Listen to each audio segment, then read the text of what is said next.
Deputy CM Kadiyam Srihari ఎన్నికల ప్రచార సభను అడ్డుకున్న రైతు కొమురయ్య 10 రోజులుగా జైల్లోనే ఉన్నాడు.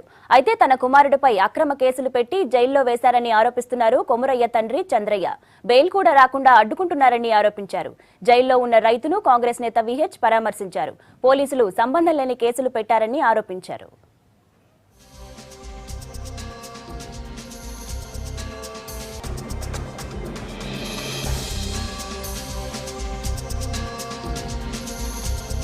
ఈయన పేరు కొమురయ్య.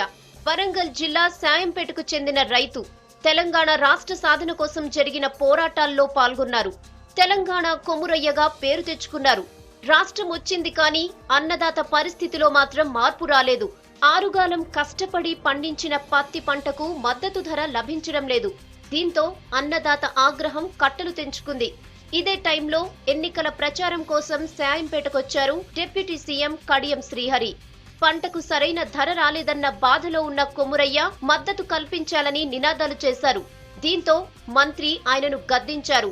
అదే బాధతో డిప్యూటీ సీఎం కడియం శ్రీహరిపై కొమురయ్య చెప్పు విసిరారని స్థానికులు చెబుతున్నారు. దీంతో అక్కడున్న పోలీసులు అందరి సమక్షంలో చితకబాదారని ఆయన కుటుంబ సభ్యులు కన్నీళ్లు పెట్టారు.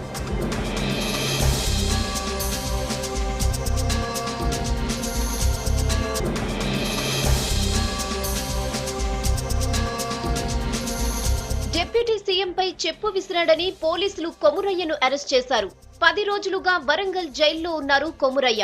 తన కొడుకుపై సంబంధం లేని కేసులు పెట్టి బెయిల్ రాకుండా అడ్డుకుంటున్నారని ఆరోపిస్తున్నారు కొమురయ్య తండ్రి చంద్రయ్య. విపరీతంగా కొట్టారని కన్నీరు పెడుతున్నారు. పట్టుకొని ఇక బాగా కొట్టుకుంటా చితగా బాగా కొట్టుకుంటా స్టేషన్కి తీసుకుపోయి రాత్రి ఆ స్టేషన్లో ఉంచుకొని బాగా కొట్టి తెల్లారి కేసులు నమోదు చేసినలాట సార్. కేసులు ఒక 5-6 సెక్షన్లు పెట్టి బెయిలు ఇవ్వకుండా కేసులు రాసినలాట. కేసు రాసి కోర్టుకు తీసుకుపోయి జైలు వేసిండ్రు.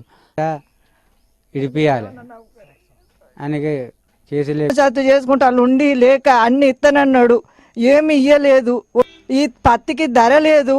ఇక 3 గింటలన్నర అమ్మితే 10,000 12,000 సుత రాలేదు. కూలోళ్ళకు ఏమి ఇయ్యాలి నేను అని కొమురయ్య అని పోయిస్తుంటే మాటలు ఆడ మీటింగుల అని కొట్టిండాడ.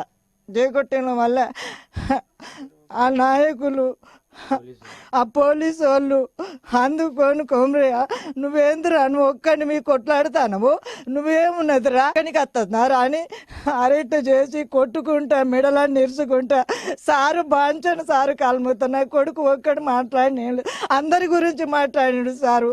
ఆయన ఇంట్లోకి రాలే కొట్టకుండి సారు బాంచను కాలు మొగుతా. భర్త మీద కేసులు పెట్టి ఇట్లా చేస్తాను టీఆర్ఎస్ ప్రభుత్వం వాళ్ళు. ఒక సైకోగా కూడా సృష్టించిండ్రు. మరి అతని కుటుంబం ఎట్లా ఆగమవుతుంది? టీఆర్ఎస్ ప్రభుత్వం వల్ల కుటుంబం ఆగమైపోయింది. అతను ఇప్పుడు ఏ జాబ్ పోయినా కూడా ఇతను సైకో అని ముద్ర వేసిండ్రు. మరి అతను ఏ పార్టీ వాళ్ళు ఆదుకుంటారు, ఏ కుటుంబం వాళ్ళు ఆదుకుంటారు? మరి ఇట్లా సృష్టించిండ్రు. ఒక మావోయిస్టుగా కూడా సృష్టించింది. వరంగల్ జైల్లో ఉన్న కొమురయ్యను కాంగ్రెస్ సీనియర్ నేత విహెచ్ పరామర్శించారు. కడుపు మండిన రైతు ప్రశ్నిస్తే సంబంధం లేని సెక్షన్ల కింద నాన్ బెయిలబుల్ కేసులు పెట్టి జైలుకు పంపించడం ఎంతవరకు కరెక్ట్ అని ప్రశ్నించారు విహెచ్. ఇంతకంటే అన్యాయం ఏం లేదు. నేను సెక్షన్ పేర్లు చెప్తా చూడు. 447, 341, 504, 352 అండ్ 353. 353 ఏమిటంటే ప్రభుత్వం చేసే పనులలో, అంటే ప్రభుత్వం ప్రజలకు చేసే పనిలో గవర్నమెంట్ ఆఫీసర్ ను ఆబ్జెక్షన్ చేయడం అది నేరం. అది పబ్లిక్ మీటింగ్ కదండి, ఎలక్షన్ మీటింగ్ కదండి, గవర్నమెంట్ ఎడికెళ్ళి వచ్చింది. ఇగో ఈ సెక్షన్ ఎంత అన్యాయంగా పెట్టింది. అయితే డిప్యూటీ సీఎం కడియం శ్రీహరి మాత్రం కొమురయ్య అరెస్ట్ పై స్పందించేందుకు నిరాకరించారు. ఈ ఇష్యూలో చట్టం తన పని తాను చేసుకుపోతుందన్నారు. చట్టము ప్రకారము పోలీసు వాళ్ళు చర్యలు తీసుకున్నారు. దానికి ప్రభుత్వానికి సంబంధం లేదు. కొమురయ్యపై పెట్టిన కేసులు ఎత్తేసి జైలు నుంచి విడుదల చేయాలని కుటుంబ సభ్యులు కోరుతున్నారు.